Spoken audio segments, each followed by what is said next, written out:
So let me thank the organizers for inviting the AfCFTA Secretariat to be part of this program.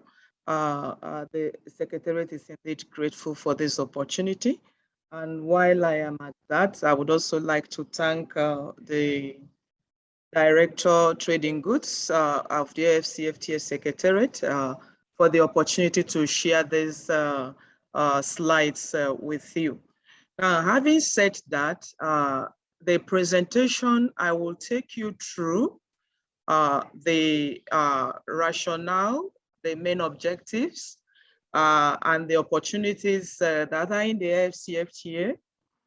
I would also take you through the current state of the AfCFTA implementation and the progress of work so far, the challenges and the way forward. And then I will conclude by talking about how the AfCFTA benefits small and medium enterprises in Africa. Now, the story of the AfCFTA started since 1963, during the formation of the Organization of African Unity. If you go through some of the speeches that were made by the heads of state then, they underlined, they emphasized the need to increase intra-Africa trade, the need for Africa to trade more with itself. And this was further re-emphasized in 1981 in the Lagos Plan of Action. And then in 1991, the treaty establishing the African Economic Community, known as the Abuja Treaty, came into being. In that treaty, there were timelines towards the establishment of an African Economic Community. And the AfCFTA is just but a starting point towards the African Economic Community. So in Johannesburg in 2012, the African heads of state and government decided to create the African Continental Free Trade Area. The actual negotiations were kicked off in 2015. The heads of state once again launched the African Continental Free Trade Area. Now, this was in Johannesburg. The first one I mentioned was actually in Addis Ababa. And having launched the African Continental Free Trade Area negotiations, the negotiations were concluded in March 2018, where we had 44 signatories, which eventually to date has increased to 54 signatories. So this is the genesis of the African Continental Free Trade Area. The reason for the African Continental Free Trade Area, the objectives, is actually to boost intra-Africa trade. But how do we boost intra-Africa trade that is very low compared to other regions of the world? Africa trades the least with itself. If you compare it to Europe, compare it to the Americas, compare it to Asia, Africa as a region trades the least with itself. So the main objective of the African Continental Free Trade Area is actually to boost intra-Africa trade. But then how do we boost intra-Africa trade? By creating a single market for trading services and trading goods. And then having cooperation in the areas of investment, in the areas of intellectual property and competition. The agreement is also meant to lead to more value addition, because Africa so far exports mainly commodities. So these are all part of the objectives of the AfCFTA. But you can summarize that objective into one by saying that after we have created the single market on trading goods and services, and have cooperation on investment, intellectual property, and competition, we would have boosted intra-Africa trade. which is the overall goal and objective. Talking about the opportunities within the AfCFTA. The AfCFTA actually is one of the largest free trade areas in the world, if you remove the WTO. You're talking about a market size of 1.3 billion people and a combined GDP of about 3.4 trillion. You look at the human and natural resources within the continent, you will realize that Africa is a populous continent, about 2 billion people. Estimated by 2050, we would have about 2 billion people. And we have about 70%, a vibrant population for that matter. We have 70% youth, and we are about 26% of the workforce in the world. This is based on some data by the United Nations Economic Community for Africa. And in terms of resources, when it comes to mineral resources, we do have about 30% of the Earth's remaining mineral resources. And we have over 40% of the gold reserves, over 60% of cobalt, and 90% of platinum reserves. If you also look at one of the things that the AfCFTA is meant to achieve, it is going to eliminate non-tariff barriers. If we do that, our main objective of boosting intra-Africa trade, we would have achieved that by about 52% if we eliminate non-tariff barriers along removing the tariffs on our goods. These are mega opportunities to structurally transform our intra-trade, because when you look at the fact that we trade basically primary commodities, the AfCFTA would help us produce more value-added goods, and it will help us deepen industrialization, and eventually, the way it will create jobs, because with an access to 1.2 billion markets, you would produce more, and then from producing more, you would expand your activities. And as you expand your activities, you will be able to create more jobs, and eventually you will be able to create wealth. As a matter of fact, the AfCFTA, based on a World Bank study, would lift about 100 million Africans out of poverty by the year 2035. And beyond lifting people out of poverty, it would also help us close the gender parity gap by the time we have implemented the AfCFTA fully. It would also help us develop SMEs within the continent. As a matter of fact, if you look at the agreement, you will realize that it will benefit SMEs more. And the reason is that it gives them a rules-based system with which they can trade. It gives them rights within the agreement and makes trading easier for the SMEs, because multinational groups are big enough to be able to sort out themselves when it comes to accessing markets, but it's not quite so for SMEs. And given the rules of origin that we have developed within the AfCFTA, given that it is cumulative being that you can take goods in components from Cameroon, for instance, take components from Gabon, put it together somewhere else, maybe in Kenya, and produce something, and it will qualify as an AfCFTA good. And it will also, part of the opportunities is that if you have made trading easier, rules-based across the borders, you will be able to formalize cross-border trading. And formalizing cross-border trading in this regard would also help our women and youth population. It will help them really grow wealth within the AfCFTA.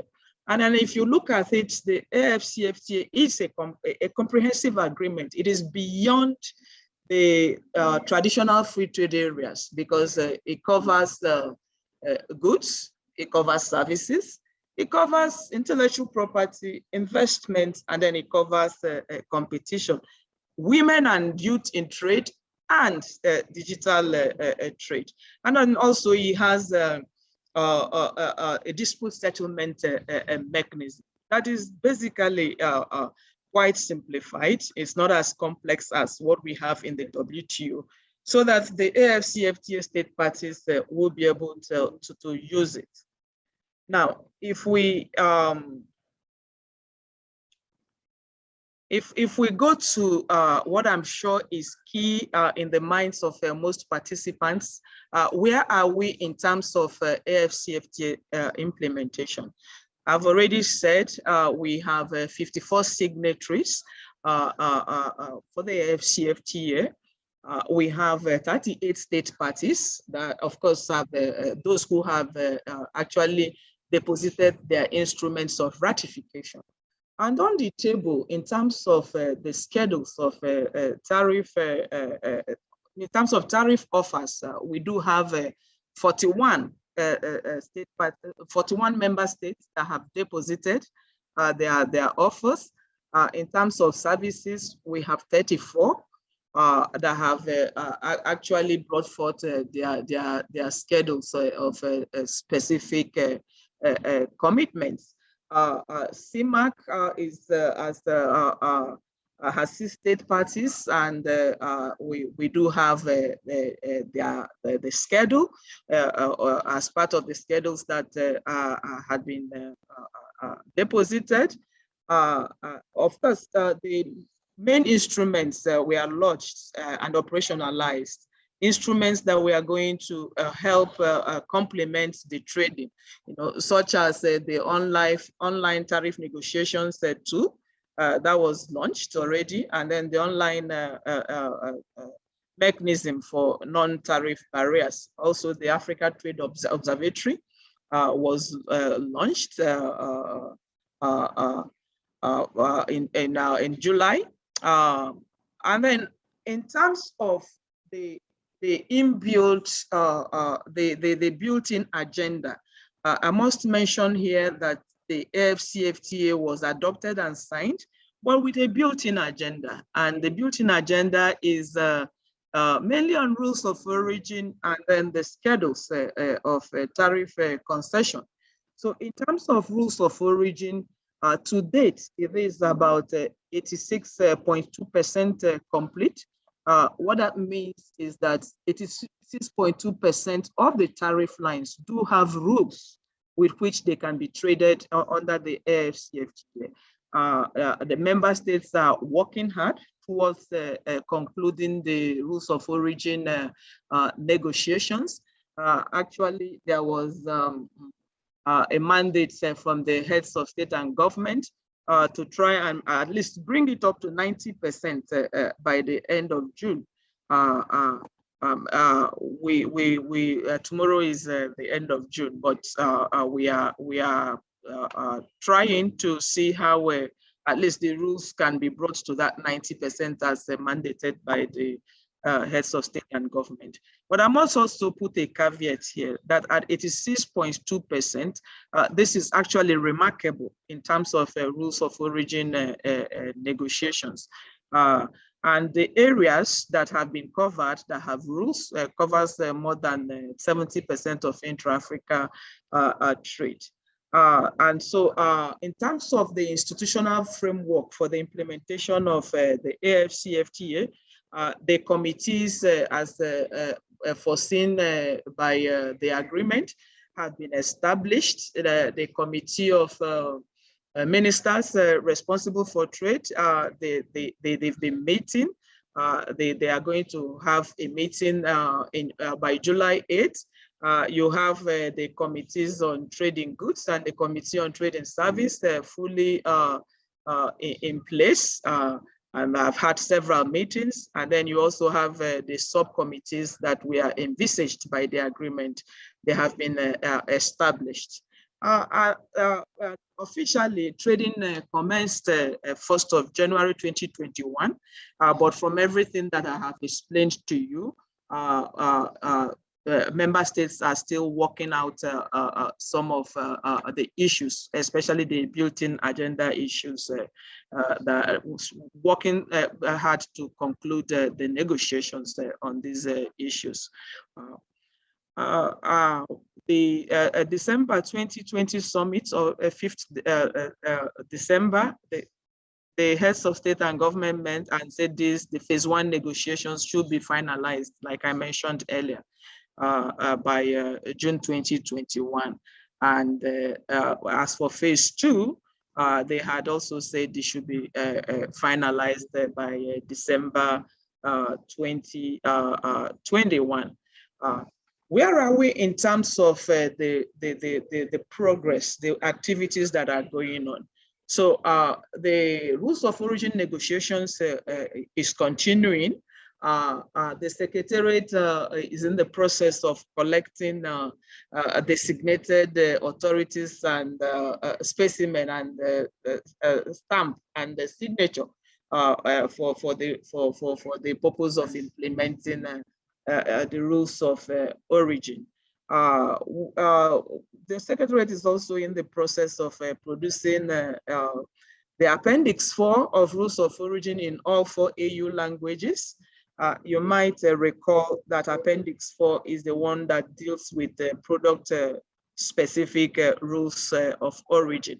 Also, part of the work in progress is an electronic rules of origin certificate, and then the development of regulation for special economic zones, as was codified in the agreement. The agreement specified that these regulations should be developed. In terms of area of customs, the trading documents are being in the process of being produced. The rules of origin manual, operation manual is being finalized and will be produced. And the documents for transit is being developed. And we are also developing a program to harmonize the customs procedures as is envisaged by the agreement. And of course, to have a simplified trade regime form.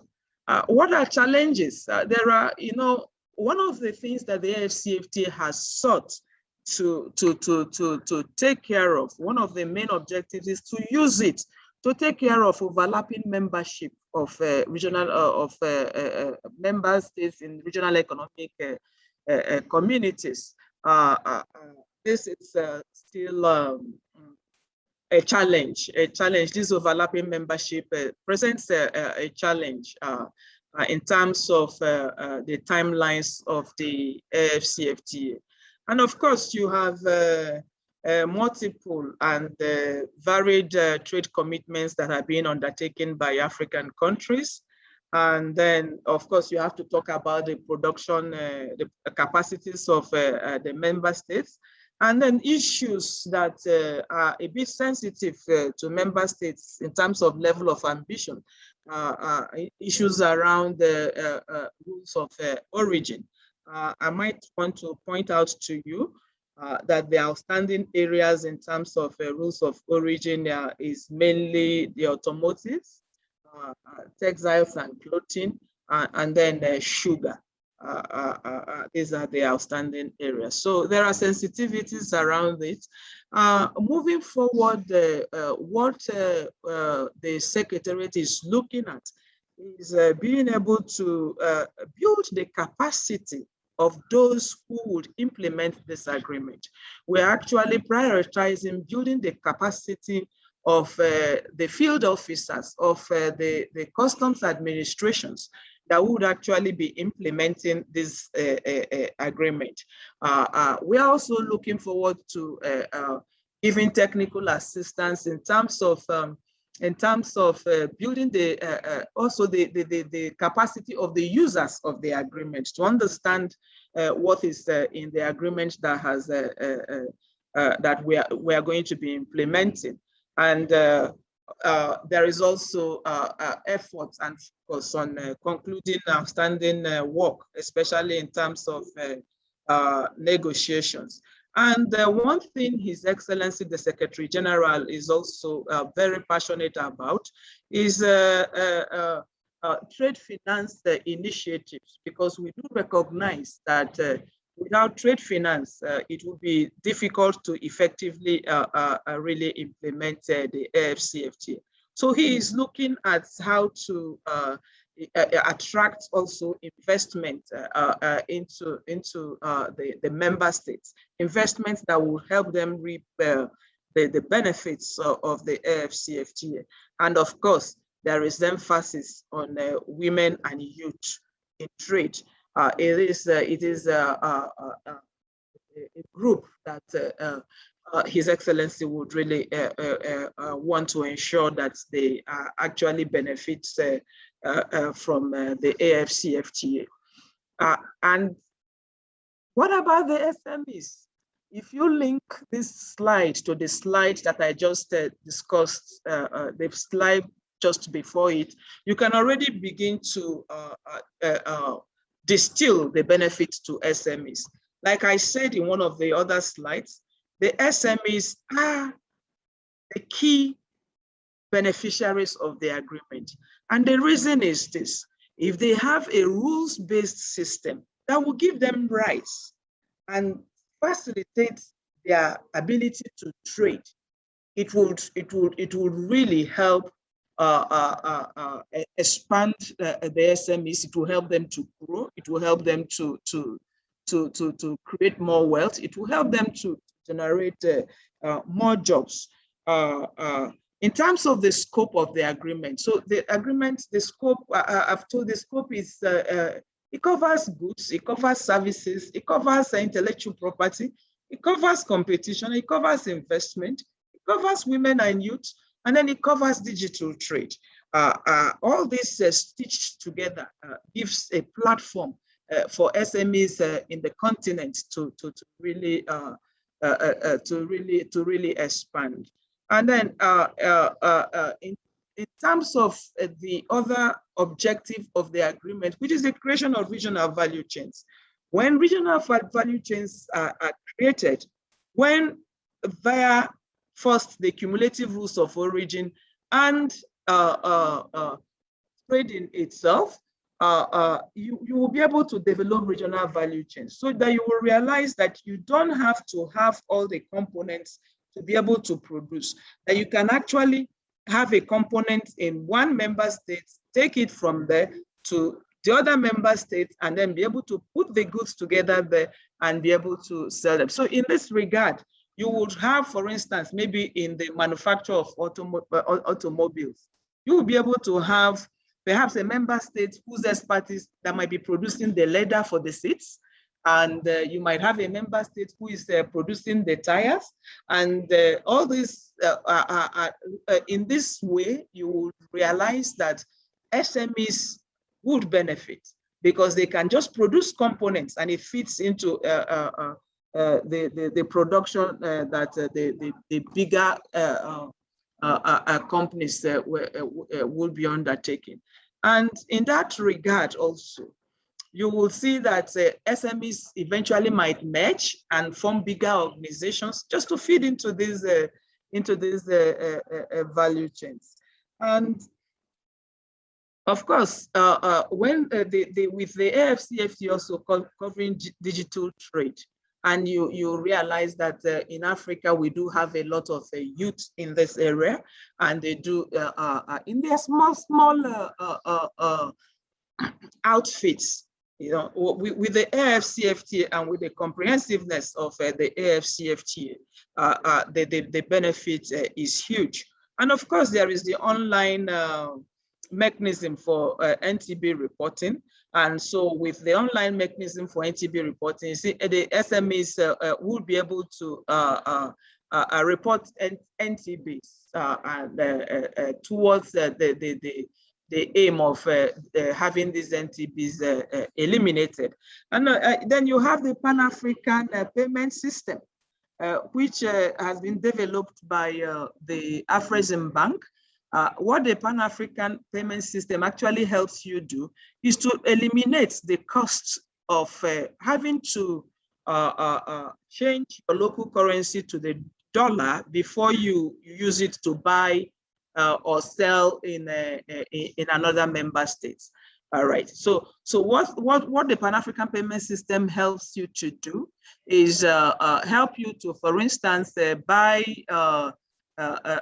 your goods from Ghana, for instance, in a CD, and you are able to you are able to use CD to buy the goods, and the person selling it is able to receive the money in their own currency. So it cuts out that interface with the dollar that actually costs money in itself.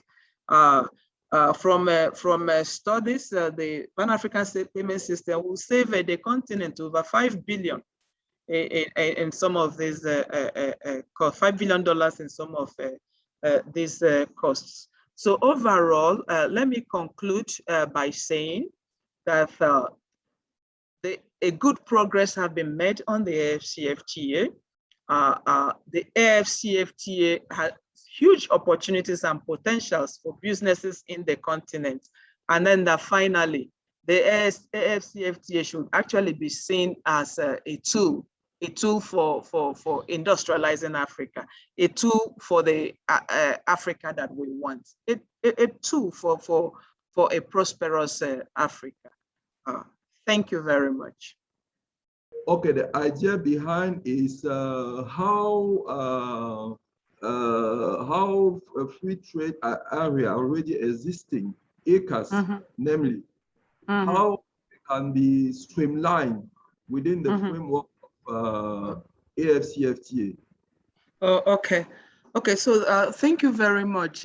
If you go to the agreement itself, the agreement establishing the AfCFTA, it does provide for the fact that you do not, there is no rollback of preferences.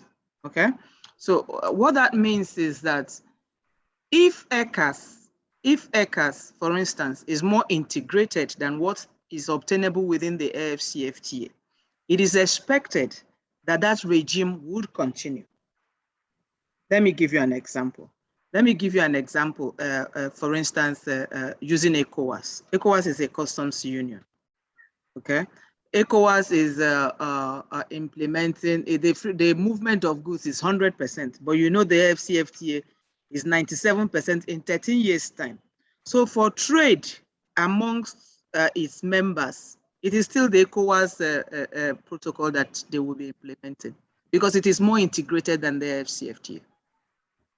So you do not expect ECOWAS member states, for instance, to say because now there is AfCFTA between us, I only offer you 90% of goods in the first 5 years at zero tariff. No. So where there is an integration that is much more than what the AfCFTA is offering for now, the terms of that integration remains. I hope that answers your question. So for within ECAS, for instance, where you are more deeply integrated in ECAS than what the provisions of the AfCFTA say, you are not expected to roll back those commitments among yourself. It's also a principle of international law. You do not use because of a new agreement and then roll back on your previous commitments. I hope that answers you. Yeah. Yes, thanks for the answer. I hope the participant is satisfied with the answer provided by Mrs. Gyang. So there is another question. The question is still in French.